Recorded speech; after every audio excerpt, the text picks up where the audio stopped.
할렐루야, 김병선 선교사입니다. 오늘은 하나님께서 구약시대에 왜 아브라함과 아브라함의 자손 이스라엘 백성들을 택하셨었던가 하는 것에 대한 내용을 함께 상고하려고 그럽니다. 창세기 12장 1절부터 3절에 보면 하나님께서 하란에서 아브라함에게 너의 본토 친척 아비집을 떠나라 라는 명령을 주시고 그에 따르는 약속으로 5가지 복을 말씀하시고, 그리고 3절 하반절에 하나님께서 하시려고 하는 일이 무엇인지를 보여주는 그런 말씀이 나와 있습니다. 구체적으로 이 내용을 살펴보면요, 1절에 하나님께서 아브라함에게 2가지 명령형 동사를 말씀하십니다.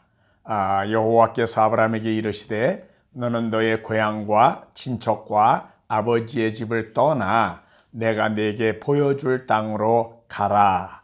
여기 2개의 명령형 동사가 보이지요. 첫 번째는 떠나라 라는 명령이고 또 하나는 가라 그런 명령입니다. 어디를 떠나라 그러십니까? 너의 고향과 친척과 아버지의 집을 떠나라 그러셨습니다. 개역 성경에는 너의 본토 친척 아비 집을 떠나라 그러셨고, 영어 성경에서는 leave your country, your people and your father's household 그랬습니다. 너의 나라, your country를 떠나라. 그 다음에는 your people, 너의 백성, 너의 동족을 떠나라 그 말이지요. 그리고 너의 아버지의 집을 떠나라.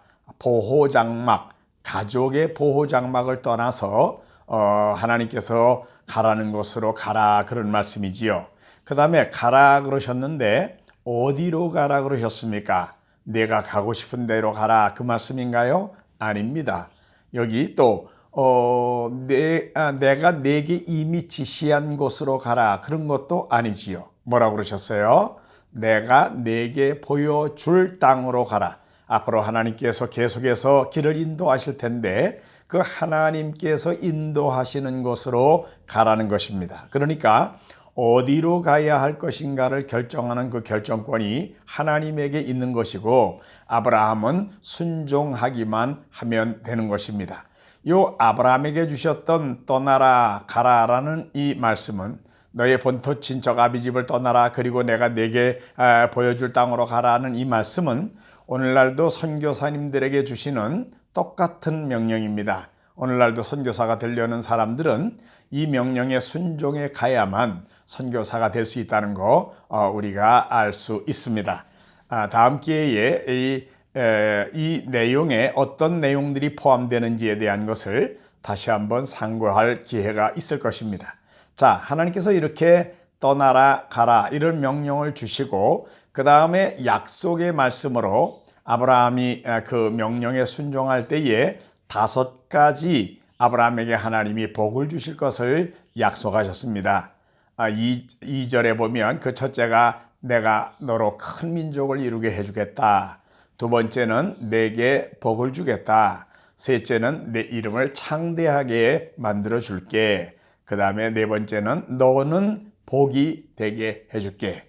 그리고 5번째로 3절에 보면 누가 너를 축복하면 내가 너를 축복하는 자에게 복을 내리고 누가 너를 저주하면 내가 그 사람을 저주하겠다.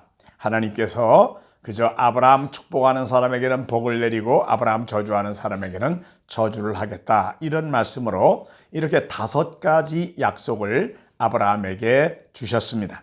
아브라함이 1절에 나와 있는 떠나라 가라라는 이 명령에 순종하면 아브라함과 아브라함의 자손들은 이 5가지 복을 누리게 되어 있는데 하나님이 큰 민족을 이루게 해주십니다. 복을 주십니다. 그 이름을 창대하게 만들어 주십니다. 그리고 그들이 복의 사람이 되도록 복이 되도록 만들어 주십니다. 그리고 누가 아브라함과 아브라함의 자손을 축복하면 그들이 복을 받고 그들을 저주하면 저주를 받겠다고 그랬습니다. 자, 그리고 그 다음에 3절 하반절에서 우리 하나님이 어떤 일을 하시려는지를 아브라함에게 약속의 형태로 말씀해 주시는데요. 땅의 모든 족속이 너로 말미암아 복을 얻을 것이니라 하신지라 그랬습니다. 땅에 있는 모든 종족들이 복을 받겠다는 겁니다. 누구를 통해서요? 너로 말미암아 아브라함을 통해서. 그런데 이 창세기 12장 3절 하반절의 말씀의 복의 의미는 신약성경 갈라디아서 3장 8절에 보면 바울이 이 내용을 잘 설명해 놓고 있습니다. 이 창세기 12장 3절 하반절을 인용하면서 그 뜻을 설명했습니다. 갈라디아 3장 8절에 이렇게 말씀합니다.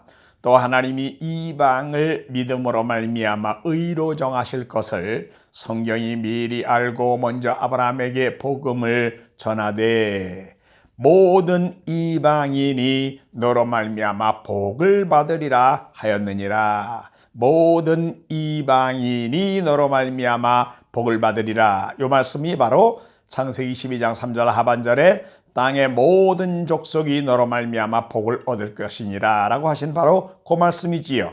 그러니까 창세기 12장 3절 하반절의 땅의 모든 족속은 갈라디아 3장 8절에 의하면 모든 이방인을 가르치는 것이고, 그들이 받는 복의 내용이 뭡니까?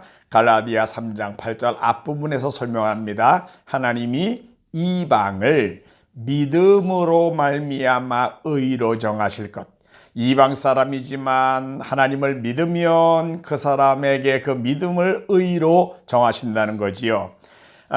창세기에 보면 아브라함이 하나님을 믿음에 하나님이 그것을 그에게 의로 여기셨다고 그랬는데, 오늘날도 아브라함처럼 그런 하나님을 믿는 믿음을 가진 사람은 아브라함의 영적인 자손으로서 의롭다함을 받게 되는 것이다 라는 것입니다. 이 내용을 복음이라고 말하고 있습니다. 갈라디아 3장 8절의 중간에 하나님이 성경이 미리 알고 먼저 아브라함에게 복음을 전하되 그랬지요. 바로 그 복음의 본질이 뭡니까? 이방 사람들이 믿음으로 말미암아 의롭다함을 받게 될 것.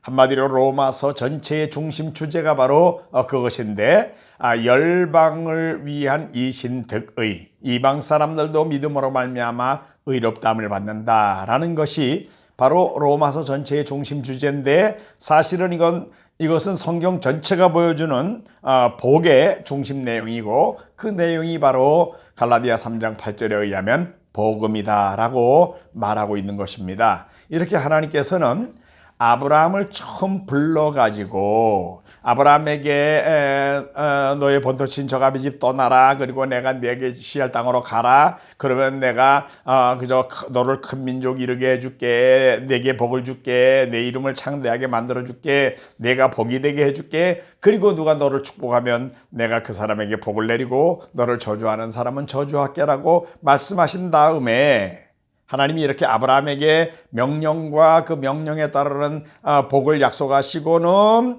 그 다음에 하나님이 어떤 일을 하시려고 하는지를 약속의 형태로 3절 하반절에 말씀하셨는데, 땅의 모든 족속이 너로 말미암아 복을 얻을 것이니라라고 말씀하셨다는 겁니다. 바로 이것이 땅의 모든 족속들을 복받게 만드는 것, 그 땅의 모든 족속들이 복받게 되는 일에 아브라함이 축복의 통로요 축복의 도구가 되게 만드는 것, 이것이 바로 하나님이 아브라함을 부르신 목적이지요. 바로 이것이 하나님이 아브라함에게 처음 주신 약속인데, 이 약속은 사실은 우리 하나님께서 어떤 일을 하려고 그러시는가, 하나님이 어떤 계획을 가지고 계시는가를 잘 보여주는 내용이다라는 것입니다. 다시 한번 아브라함에게 주셨던 그 첫 부름의 내용을 우리가 함께 살펴보면, 첫째는 명령입니다. 창세기 22장 1절이지요. 그 명령의 내용은 떠나라, 가라라는 내용으로 되어 있는데, 어딜 떠나라고요? 너의 본토, your country, 너의 나라를 떠나라는 거죠. 둘째는 너의 친척, your people, 너의 동족을 떠나라는 겁니다. 그 다음에 your father's household, 너의 아버지의 집을 떠나라 그러셨습니다. 가정의 보호 장막을 떠나라는 겁니다. 그러고는 어떻게 하라고요? 내가 네게 지시할 땅으로 가라. 그렇게 하나님이 말씀하셨습니다. 그리고는 그 명령에 순종하면 아브라함과 아브라함의 자손들이 5가지 복을 받게 될 것을 말씀하셨는데, 그 첫째가 너로 큰 민족을 이루게 해주겠다, 둘째는 내게 복을 주겠다, 셋째는 내 이름을 창대하게 만들어 줄게, 넷째는 너 자신이 복이 되게 해줄게. 그리고 다섯 번째로는 누가 너를 축복하면 그 사람에게 내가 복을 주고 누가 너를 저주하면 내가 그 사람 저주하겠다. 이런 말씀을 하나님께서 아브라함에게 주셨습니다. 그리고는 하나님이 이렇게 아브라함을 불러서 이런 명령을 주시고 이런 약속을 주시는 그 근본적인 이유로서 땅의 모든 족속이 너로 말미암아 복을 얻을 것이다. 세계에 있는 모든 나라 모든 종족들이 결국은 복을 받게 될 거야. 너를 통해서 라고 하나님이 말씀하신 것입니다. 이 내용은 하나님이 그저 약속의 형태로 주셨는데요. 명령으로 주셨다 그러면 아브라함이 순종하지 않으면 그 내용은 이루어지지 않습니다. 그러나 이것은 명령으로 주신 것이 아니라 하나님이 약속으로 주신 언약입니다. 또 어떤 일이 이루어질 것이라는 예언입니다. 바로 이 약속, 이 예언은 하나님이 어떤 일을 하려고 그러시는가라는 것을 분명히 보여주는 내용입니다. 그리고 하나님이 앞으로 보기를 원하시는 앞으로 미래에 이런 결과가 생기기를 하나님이 원하시는 하나님이 보기를 원하시는 결과가 그 약속의 내용으로 포함되어 있고요. 이것이 하나님의 의도요, 하나님의 목적인 것입니다. 이것은 전지전능하신 하나님, 그분이 그 성실성을 가지고 가지고 있는 전지하심과 전능하심으로 주신 약속이기 때문에 이 언약은 반드시 그대로 성취가 됩니다. 우리가 약속을 누가 했는데 그 약속이 이행되지 않는다 그러면 이유가 있다 그러면 어떤 이유가 있을까요? 약속을 해놓고 건망증이 생겨가지고 깜빡 잊어버리는 사람이 있다 그러면 지식의 문제 때문에 그 약속이 실현이 안 될 수도 있겠죠. 그러나 아시는 대로 우리 하나님은 지적인 면에서 전지하신 하나님, 전혀 지식에 있어서 오류가 없고 잊어버리거나 이럴 일이 없는 분입니다. 또 사람이 약속을 해놓고 그것을 안 이루는 이유가 있다 그러면 또 어떤 이유가 있을까요? 아마 변덕을 부려서 마음이 변해가지고 그럴 수 있을 겁니다. 근데 우리 하나님은 성품에서 성실하신 하나님, 약속을 완전하게 그대로 성취하시는 하나님입니다. 그러기에 하나님은 변화가 없으신 약속하신 그대로를 하실 분이기 때문에 그 약속은 그대로 실행될 것이고 또 분명히 기억하고 성실해서 그 약속을 하려고 그러는데도 약속이 이루어지지 않는 경우가 있다 그러면 왜 그럴까요? 그거는 약속을 한 분이 능력이 모자라 가지고 그 약속을 그대로 성취할 능력이 없어서 못 이루는 경우가 있다면 있을 수 있겠죠. 그런데 이 약속을 주신 우리 하나님 어떤 하나님이십니까? 우리가 아는 대로 성경은 전능하신 하나님. 그러시기에 하나님은 능력이 모자라 가지고 약속한 것을 못 이룰 그럴 일은 없는 분이라는 거지요. 그래서 이 하나님이 아브라함에게 주신 이 약속, 땅의 모든 족속이 너로 말미암아 복을 얻을 것이니라 라는 이 약속은 하나님이 결국은 땅의 모든 족속을 복을 받게 만들 거야 너를 통해서 라는 것을 이루시겠다는 거고, 그것이 하나님이 하려는 일이고 하나님의 목적이고 하나님이 보기를 원하는 미래의 결과지요. 그리고 이거는 전지전능하신 분이, 성실하신 하나님이, 전능하신 하나님이 주신 약속이기 때문에 반드시 그대로 실현될 약속인 것을 우리가 알 수 있습니다. 일반적으로 구약시대에 하나님이 주신 약속은요, 그 시대에 현상적으로 성취가 됩니다. 그렇게 이루어집니다. 하지만 그것이 영적으로 또 실제적으로 온전하게 그저 표현되고 나타나는 것은 오실 메시아이신 예수님에게 와가지고 그것이 실현이 되고, 그리고도 또 완전한 형태로 완전히 성취되는 것은 신약시대를 통하여 그리고 예수님 재림과 새하늘과 새 땅이 도래하는 종말 때에 완전하게 실현이 된다라는 것이 성경 속에 있는 구약 예언의 일반적인 약속의 삼중적인 성취의 형태입니다. 그 시대에 1차적으로 이루어집니다. 구약시대에 예수님의 생애에 와가지고 잘 표현되고 완성되어진 모습으로 보여집니다. 그러나 실제로 성취되고 완성되는 것은 종말 때에 예수님의 재림과 함께 완전하게 성취되는 것을 우리가 보게 됩니다. 자, 하나님께서 아브라함에게 이렇게 처음부터 앞으로 하실 일에 대한 내용을 분명히 말씀하시는 일로 이제 아브라함을 부르면서 내가 불러서 앞으로 하려는 일이 요거야 이렇게 말씀을 하셨는데요. 하나님이 아브라함에게는 그렇게 한 번만 말씀하신 게 아니고 창세기 18장 17절 18절에 보면은 소돔과 고모라를 멸망시킬 천사를 보내놓으시고는, 그러니까 소돔과 고모라가 너무 죄악이 심해서 하나님이 그들을 징벌하시기로 결정하신 것입니다. 그리고는 하나님이 홀로 아브라함 앞에 서셔서 아브라함 앞에 하시는 말씀 중에 독백으로, 하나님이 혼잣말로 하시는 말로, 내가 뭐 소돔과 고모라 그저 벌 줄라 그러는 거 이 작은 일을 아브라함한테까지 비밀로 할 필요가 있겠냐. 그러시면서 그 아브라함에게는 내가 비밀로 하지 않는 이유가 그저 이런 이유다라는 것을 창세기 18장 17, 18절에 이렇게 이야기하고 있습니다. 여호와께서 이르시되 내가 하려는 것을 아브라함에게 숨기겠느냐? 소돔 고모라 멸망시키는 거 이걸 뭐 아브라함한테까지 비밀로 할 필요가 있겠냐, 그 말씀이지요. 18절 아브라함은 강대한 나라가 되고 천하 만민은 그로 말미암아 복을 받게 될 것이 아니냐.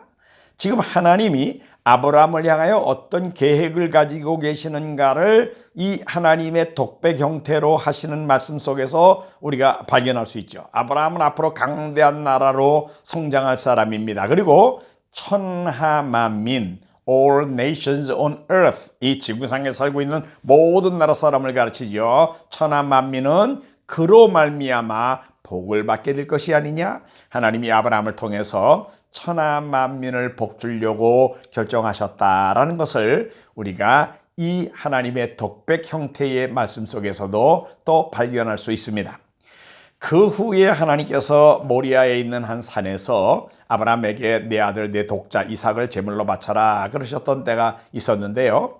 아브라함이 우직하게 사흘길을 종들과 함께 이삭을 데리고 걸어가서 이 종들을 산 밑에 내려놓고 이삭만 데리고 이삭에게 나물짐을 지어가지고 모리아의 산으로 올라가서 하나님이 지시하신 대로 이제 이삭을 잡아가지고 이삭을 제물로 해가지고 하나님 앞에 제사를 드리려고 합니다. 그때 하나님께서 멈춰라 그러시고는 하나님이 따로 예비해 놓으신 양, 여호와 이레의 양이라 그러죠. 이삭이 원래는 제물이 될 거였지만 이삭이 아니라 하나님이 예비하신 이삭을 대신해서 이제 죽게 될 양을 하나님이 예비하셨고, 그 양을 통해서 양을 죽여서 제사로 하나님 앞에 드리게 하셨던 그런 사건이 있었던 것 우리가 창세기 22장에서 기억합니다. 바로 거기가 모리아 산이었고, 나중에 그 모리아 산은 솔로몬이 성전을 건축한 산이고, 나중에 예수님 십자가에 달리신 바로 거기고요. 하나님께서 그 아들 예수님을 우리의 죄를 대신해서 벌받아 죽게 하실 그런 사건의 예표가 되는 사건으로서 하나님께서는 이삭을 잡아 제사를 드리라고 하셨고, 또 이삭을 대신해서 그 여호와의 일의 양으로 제사를 드리게 하심으로 많은 면에서 우리의 죄를 대신 벌받아 죽으시는 예수님의 예표가 되는 사건으로서의 사건이 그때 이루어지게 그렇게 하신 것입니다. 그리고는 그때 하나님께서 아브라함에게 내가 그저 내 아들 독자까지도 데려다가 제물로 바쳐라 그랬는데 내가 그걸 순종하려고 했구나. 그러므로 내가 이제 너에게 이러이러한 복을 주겠다라고 말씀하신 내용이 창세기 22장 16절부터 18절의 말씀입니다. 16절에 이렇게 말씀하십니다. 이르시되 여호와께서 이르시기를 내가 나를 가리켜 맹세하노니. 하나님이 지금 맹세까지 하시는 겁니다. 왜 맹세로 말씀하십니까? 하나님이 신실한 분이기 때문에 맹세를 하지 않아도 그대로 하실 분이에요. 그런데 신약성경 히브리서 6장 17절에 보면은 하나님이 맹세로 주신 이유는 요 내용은 절대로 변경하지 않고 그대로 성취될 거야. 반드시 그대로 이룰 거다라는 것을 강조하기 위해서 하나님이 맹세로 말씀하셨다라고 말씀하고 있습니다. 하나님이 맹세로 뭐라고 말씀하십니까? 내가 이같이 행하여 내 아들 내 독자도 아끼지 아니하였은즉 내가 네게 큰 복을 주고 네 씨가 크게 번성하여 하늘의 별과 같고 바닷가의 모래와 같게 하리니 네 씨가 그 대적의 성문을 차지하리라. 그 다음에 18절 중요합니다. 또 네 씨로 말미암아 천하 만민이 복을 받겠다. 네 씨, your offspring, 네 자손, 앞으로 네 자손으로 말미암아 천하 만민이 복을 받겠다는 겁니다. All nations on earth will be blessed through your offspring. 네 자손으로 말미암아 천하 만민, 세계 모든 나라 사람들이 결국은 복을 받게 될 거야 라고 하나님이 아브라함에게 분명히 약속의 말씀으로 맹세까지 하면서 이 약속을 주신 것을 우리가 볼 수 있는데, 여기 내 자손이라는 요 단어가 단수명사로 되어 있습니다. 그래서 신약성경의 갈라디아서 3장 16절에 보면 바울이 한 사람을 가르쳐 그 자손이라 그러셨다. 그분이 바로 그리스도다, 예수님이다. 이렇게 말씀하고 있는 것을 우리가 신약성경에 가서 볼 수 있습니다. 신약성경을 시작하는 말이 마태복음 1장 1절에 아브라함의 자손이 오셨다. 그분이 예수님이야. 그분의 족보는 이러니라. 그러면서 신약성경이 시작되지 않습니까? 바로 아브라함의 자손 누굽니까? 창세기 22장 18절에 의하면은 바로 이 아브라함의 자손, 아브라함의 씨, 이분이 땅의 모든 족속을 복받게 할 자로 오시는 분이다라는 것을 우리가 구약 창세기 22장 18절의 내용 속에서 발견하게 됩니다. 조금 전에 말씀드렸던 창세기 12장 3절에서는 너로 말미암아, 아브라함으로 말미암아 천하 만민이 복을 받을 거라 그러셨는데, 지금 22장 18절에 와가지고는 내 씨로 말미암아 아브라함의 자손 오실 메시아 예수님을 가르치지요. 그분을 통해서 땅의 모든 족속이 복을 받을 거라고 말씀하신 것입니다. 사실은 아브라함을 통하여 직접 땅의 모든 족속이 복을 받는 게 아니고요. 아브라함의 자손으로 오시는 예수님을 통하여 모든 종족이 복을 받을 것을 말씀하신 건데, 이런 하나님의 그저 말씀이 이렇게 처음에는 좀 덜 분명하게 나타났다가 불분명하다가 점점 더 선명하게 분명하게 나타나는 것, 이런 것을 우리가 계시의 점진성이라 그러지요. 그래서 계시는 점점 더 분명하게 알려져 왔는데, 이것도 계시의 점진성의 한 부분입니다. 예수님을 통하여, 아브라함의 자손을 통하여 땅의 모든 족속이 복을 받을 거다라는 것을 하나님이 아브라함에게 분명히 말씀하신 것입니다. 하나님은 이렇게 아브라함의 자손을 통하여 천하 만민이 복을 받겠다라는 말씀을 주셨는데요. 아브라함의 아들 이삭의 시대에 하나님은 또 이삭에게 다시 이 언약을 주셨습니다. 창세기 26장 2절부터 4절에 보면 이삭의 시대에 가나안 땅에 흉년이 들었습니다. 그때 하나님께서 이제 이삭에게 나타나서 주시는 말씀인데요. 가나안 땅에 흉년이 들면 사람들은 먹을 것을 찾아서 저 남쪽으로 애굽으로 내려가서 양식을 구하는데, 양식을 구하러 가기 위하여 이삭이 남쪽으로 이제 이렇게 애굽 쪽으로 갈 때에 하나님이 이삭에게 나타나신 것입니다. 창세기 26장 2절에 보면 여호와께서 이삭에게 나타나 이르시되 애굽으로 내려가지 말고 내가 네게 지시하는 땅에 거주하라. 가나안 땅에 그대로 있어라, 그 말씀이지요. 그러시면서 이 땅에 거류하면, 가나안 땅에 그대로 있으면 내가 너와 함께 있어 네게 복을 주고 내가 이 모든 땅을 너와 네 자손에게 주리라. 내가 네 아버지 아브라함에게 맹세한 것을 이루어. 아브라함에게 맹세한 것을 이루겠다. 아까 창세기 22장 16절부터 18절에 맹세하셨다고 그랬지요. 바로 그 하나님이 아브라함에게 맹세하셨던 걸 이루어 가지고 네 자손을 하늘의 별과 같이 번성하게 하며 이 모든 땅을 네 자손에게 주리니 네 자손으로 말미암아 천하 만민이 복을 받으리라. 내가 아브라함에게 네 자손으로 말미암아 천하 만민 복 받겠다고 그랬는데, 너 이삭, 내가 다시 너한테 내 아버지 아브라함에게 맹세했던 말씀을 너에게 다시 확인해서 말해주는데, 네 자손으로 말미암아 천하 만민이 복을 받겠다. 역시 아브라함에게 주셨던 말씀과 똑같은 내용의 약속의 말씀을 하나님께서 아브라함의 아들 이삭에게도 또 확인해서 말씀해 주셨습니다. 그 다음에 하나님께서는 아브라함의 손자인 야곱에게 나타나셔서 또 말씀하셨습니다. 창세기 28장 12절 이하에 보면 야곱이 밧단 아람으로 외삼촌 집으로 가다가 저녁에 날이 저물어서 돌베개를 메고 잠이 들었을 때에 꿈에 하나님이 나타나셨습니다.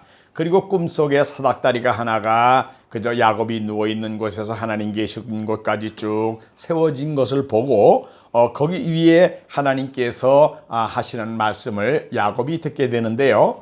창세기 28장 12절 이하에 이렇게 기록이 되어 있습니다. 꿈에 본즉 사닥다리가 땅 위에 서 있는데 그 꼭대기가 하늘에 닿았고 또 본즉 하나님의 사자들이 그 위에서 오르락 내리락 하고 또 본즉 여호와께서 그 위에 서서 이르시되 나는 여호와니 너의 조부 아브라함의 하나님이요 이삭의 하나님이라.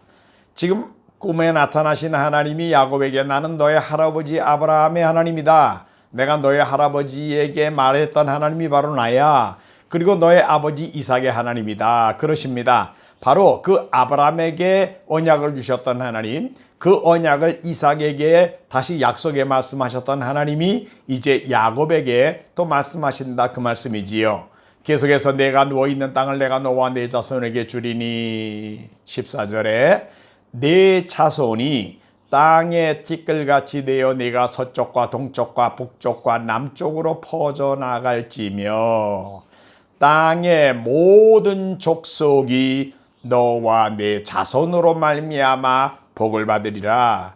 하나님이 지금 땅의 모든 족속, all peoples on earth, 이 지구상에 살고 있는 모든 종족들이 will be blessed, 복을 받게 될 거야. through you and your offspring, 너와 내 자손으로 말미암아 이 지구상에 살고 있는 모든 종족들이 복을 받겠다. 이렇게 야곱에게 또 말씀하셨습니다.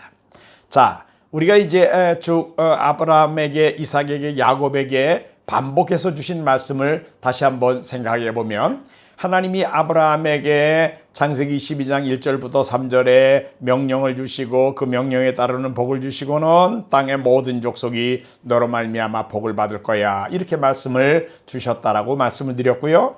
이삭을 제물로 바치라고 말씀하실 그때 당시는 맹세까지 하시면서 내 자손으로 말미암아 천하 만민이 복을 얻을 거다. 하나님이 그렇게 말씀하셨다고 그랬습니다.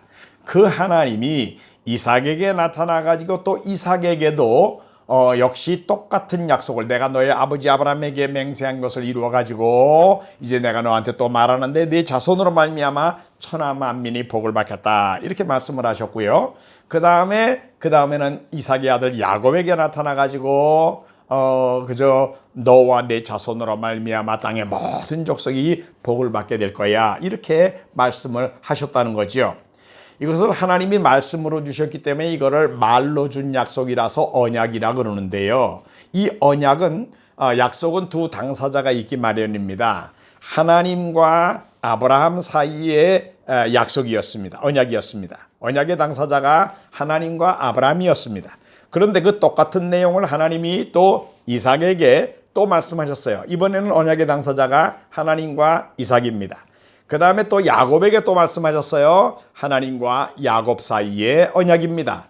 아브라함의 하나님, 이삭의 하나님, 야곱의 하나님이 똑같은 언약의 내용을 주셨는데 내 씨로 말미암아, 내 자손으로 말미암아 그 말이죠. 땅의 모든 족속들이 복을 받게 될 거야 라는 약속을 주셨다는 것입니다. 그리고는 그 야곱에게서 12아들이 나오고 그 12아들들에게서 12지파가 나오고 이스라엘 민족 공동체가 형성이 됐습니다. 그렇게 본다 그러면 구약시대의 아브라함과 이삭과 야곱과 그들의 자손으로 구성되는 이스라엘 민족 공동체를 하나님이 택하신 주 목적이 뭡니까? 하나님께서 물론 그들에게 복을 주십니다. 하지만 그들만 복 터지라고 그들에게 가서 복이 멈추고 그들만이 복을 누리게 하려고 하나님이 복을 주시는 게 아니라 그들을 통해서 땅의 모든 족속들이 복을 받게 만들어 주려는 목적으로 땅의 모든 족속들이 복을 받게 하려고 그래 라는 목적으로 그것이 하나님이 의도하신 것이고 하나님이 앞으로 이 세계를 어떻게 운영해 갈 것인가를 보여주는 말씀이면서 하나님의 의도, 하나님의 목적을 분명히 그렇게 말씀하고 있다라는 거지요. 자, 이렇게 이스라엘 민족의 초기 족장인 아브라함, 이삭, 야곱에게 이렇게 똑같은 내용의 약속을 주신 하나님이 이스라엘 민족 공동체에게 하나님 자신을 나타낼 때에는 누구라고 말씀하고 계십니까? 우리가 아는 대로 출애굽기 3장에 보면 하나님께서 광야에서 모세를 불러가지고 애굽에서 지금 노예 생활하고 있는 종노릇하고 있는 이스라엘 백성들을 이끌어내라고 말씀하십니다. 모세가 40년간 미디안 광야에서 이드로의 양무리를 치고 있다가 이제 그저 나이가 80 됐을 때에 호렙산에 가서 이상하게 떨기나무 가운데 불이 붙었는데 그 나무가 쓰러지지 않고 그대로 있는 모습을 보지 않습니까? 야, 이상한 장면이다. 모세가 그 이상한 장면을 향하여 가까이 올 때 하나님이 그 떨기나무 가운데서 말씀하십니다. 모세야, 모세야, 내가 선 땅은 거룩한 땅이니 이제 그저 내 발에서 신을 벗어라. 이런 말씀으로 시작해서 나는 여호와니 너희 조상 아브라함의 하나님, 이삭의 하나님, 야곱의 하나님이다. 그러시고는 내가 내 백성 이스라엘이 지금 애굽에서 너무 신음이 커서 내가 너를 보내가지고 그들을 인도해 나오게 하겠다. 나는 여호와다. 그런 말씀하시고 그러고는 모세를 보내시면서 이스라엘 백성들에게 가서 너 모세를 보내신 분이 누구인지를 이렇게 얘기하라 라고 말씀하신 내용이 출애굽기 3장 15절에 나와 있습니다. 너는 이스라엘 자손에게 이같이 이르기를 너희 조상의 하나님 여호와 곧 아브라함의 하나님, 이삭의 하나님, 야곱의 하나님께서 나를 너희에게 보내셨다 하라. 이는 나의 영원한 이름이요 대대로 기억할 나의 칭언이라. 이 이름이 하나님의 영원한 이름이라는 겁니다. 이스라엘 백성들이라 그러면 대대로라는 말은 할아버지도 아버지도 아들도 손자도 정손자도 대대로 하나님을 기억할 때에 누구라고 기억해야 된다고요? 아브라함의 하나님, 이삭의 하나님, 야곱의 하나님 여호와라고 기억해야 된다 그 말입니다. 우리 조상의 하나님, 우리 조상 아브라함에게 나타나셨던 하나님, 이삭에게 나타나셨던 하나님, 야곱에게 나타나셨던 하나님, 그래가지고 우리 민족을 택해가지고 특별하게 그저 보호하시고 복을 주시는 하나님, 그 하나님에 대하여 기억하는 바로 그 이름, 그 영원한 이름이 바로 이 아브라함의 하나님, 이삭의 하나님, 야곱의 하나님이라는 이 이름인데 너희가 이 이름으로 나를 계속 기억해야 된다. 이렇게 하나님이 말씀하셨습니다. 우리 하나님의 이름이 이것밖에 없나요? 우리가 아는 대로 성경에 보면은 여호와 이레, 여호와 니시, 여호와 샬롬, 여호와 라아, 여호와 치드케누, 우리 하나님의 이름 여러 가지 이름이 많이 있습니다. 그 많은 이름들 가운데 특별히 요 이름이 나의 영원한 이름이야. 그러니까 너 이스라엘 사람들은 대대로 그저 나를 기억할 때 이 이름으로 기억해야 돼 라고 말씀하신 이름이 바로 아브라함의 하나님, 이삭의 하나님, 야곱의 하나님이라는 이 이름이거든요. 그러면 하나님이 왜 이 이름으로 아브라함의 하나님, 이삭의 하나님, 야곱의 하나님이라는 이 이름으로 이스라엘 백성들에게 하나님을 기억하라 그러시는 겁니까? 바로 이 이름은 바로 하나님이 이스라엘 민족을 왜 택하였는가를 보여주시는 하나님의 그 목적, 하나님의 의도를 다시 기억하게 하는, 그래서 그 내용을 아브라함에게 처음 언약의 약속으로 주셨고 이삭에게 주셨고 야곱에게 주셨던 그 내용을 기억하게 만드는 이름이 바로 이 아브라함의 하나님, 이삭의 하나님, 야곱의 하나님이라는 이 이름이기 때문에 그렇습니다.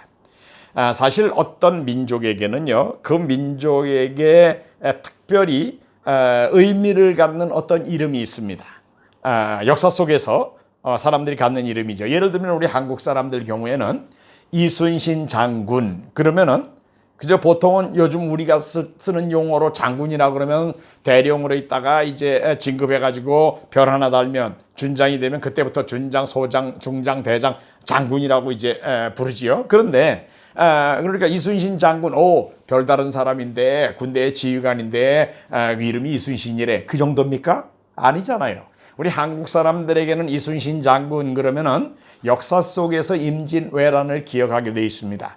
그리고 임진왜란에 일본이 우리나라를 쳐들어왔을 때에 거북선을 만들어 가지고 나라를 지키는 충성심을 가지고 일본을 무찔렀던 바로 그 애국 충정의 화신이라고 할 수 있는 인물이 이순신 장군이란 말이에요. 그러니까 그 이름은 단순한 어떤 진급한 대장인 별다른 계급을 가진 사람의 이름이라는 의미가 아니라 애국심을 가르치는 특별한 의미가 있는 이름. 또 다른 예로는 유관순 누나 같은 것입니다. 유관순 누나, 누나래. 그러니까 그저 여자구만. 근데 누나니까 나보다 나이 많은 여자인데 이름이 유관순이래. 그 정도입니까? 아니잖아요. 유관순 누나 하면은 우리가 3.1 독립만세 사건을 기억하게 돼 있고, 바로 우리 민족의 자주권이 얼마나 중요한가라는 것을 기억하게 만드는 이름이 바로 유관순 누나라는 이름 아닙니까?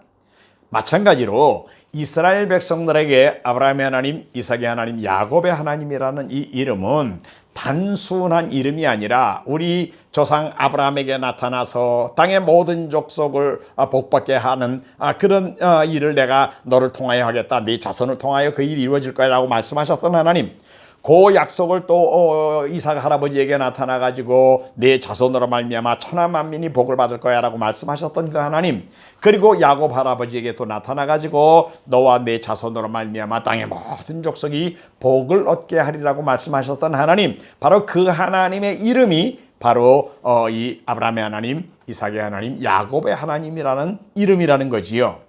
그렇게 한다 그러면 하나님을 아브라함의 하나님, 이삭의 하나님, 야곱의 하나님이라고 기억하는 이스라엘 사람들은 어떤 견해를 갖게 되어 있습니까? 하나님에 대하여 정말 아브라함의 하나님, 이삭의 하나님, 야곱의 하나님이라는 이름으로 하나님을 기억하는 사람이라 그러면 우리 하나님은 땅의 모든 족속들을 복주려는 의도를 가지고 계시는 하나님이야. 그래서 우리를 택하셨어 라는 것을 기억하게 되어 있지 않습니까? 또 그 이름으로 하나님을 기억하는 이스라엘 백성이라 그러면은 자기들 이스라엘 민족에 대해서는 어떤 책임이 있다고 생각하겠습니까? 하나님께서 이스라엘은 모든 족속, 지구상에 살고 있는 모든 종족들을 복받게 만들기 위한 축복의 통로로, 축복을 그들에게 전하는 도구로, 하나님의 도구로 우리가 택함을 받은 민족이야 라는 것을 기억하게 돼 있지 않겠어요? 또 세계 모든 나라 모든 종족들에 대해서는 어떤 견해를 갖겠습니까? 저 개와 돼지와 같은 녀석들 우리는 존귀하지만 저들은 안 중요해. 그런 견해를 갖겠습니까? 아닙니다. 하나님께서 우리 조상 아브라함에게 말씀하신 아브라함의 하나님, 이삭의 하나님, 야곱의 하나님은 세계 모든 나라 모든 종족을 복주려는 의도를 가지고 계신 하나님이기 때문에 세계 모든 나라의 모든 종족의 사람들은 그들의 피부색이 어떻든지, 그들이 살고 있는 지역의 환경이 어떻든지 모두가 다 우리 하나님 앞에는 존귀한 존재들이다 라는 것을 기억하게 되어 있는 이름이 바로 그 아브라함의 하나님, 이삭의 하나님, 야곱의 하나님이라는 이름이다 그 말입니다. 구약시대에 하나님께서는 아브라함을 불러서 복을 주셨습니다. 그러면서 이 세계 모든 나라 모든 종족들을 복받게 하는 일을 위해서 너희가 축복의 통로야, 축복의 도구야 이렇게 말씀하셨고, 똑같은 내용을 이삭과 야곱에게 확인시켜 주셨고, 그 후손인 이스라엘 백성들에게는 그 하나님의 언약을 항상 기억하게 하기 위해서 하나님 자신과 그 이스라엘 백성과의 관계를 계속 유지시키면서 그 관계의 목적이 바로 땅의 모든 족속들을 복받게 하는 일에 이스라엘이 택함받은 축복의 도구가 되는 민족이었다라는 것을 말씀하시기 위해서 이 이름으로 이스라엘 백성들에게 하나님 자신을 기억하라고 하셨던 하나님이시다라는 것을 우리가 분명하게 알 수 있습니다. 오늘날도 마찬가지입니다. 영적으로 아브라함의 자손이 된 우리 예수 믿는 사람들, 로마서 4장에 의하면은 우리 예수 믿는 아브라함이 하나님을 믿었던 것처럼 하나님을 믿는 똑같은 믿음을 가지고 있는 우리들은 구약의 이스라엘 백성들이 아브라함의 자손인 것처럼 영적으로 우리들도 아브라함의 자손이 되는 사람들인데, 우리들도 우리가 기억해야 할 하나님의 이름 뭡니까? 아브라함의 하나님, 이삭의 하나님, 야곱의 하나님입니다. 그 하나님이 어떤 분이죠? 세계 모든 나라 모든 종족들을 복받게 하려는 목적으로 우리를 택하신 하나님입니다. 마찬가지로 오늘 예수를 믿는 우리들 스스로가 그저 하나님이 주시는 복을 받은 것으로만 만족할 것이 아니라, 이런 복을 받은 결과로 땅의 모든 족속이 우리를 통하여 복을 받게 하는 일에 축복의 통로요, 축복의 도구가 되는 그런 아브라함의 자손된 성도들이, 예수 믿는 모든 하나님의 백성들이 되어야 될 것을 교훈으로 주시는 말씀이라고 하겠습니다. 할렐루야. 우리는 구원받고 복을 받은 사람들일 뿐만 아니라 열방을 위한 축복의 통로요, 축복의 도구로 택함을 받은 하나님의 백성들입니다. 할렐루야. 감사합니다.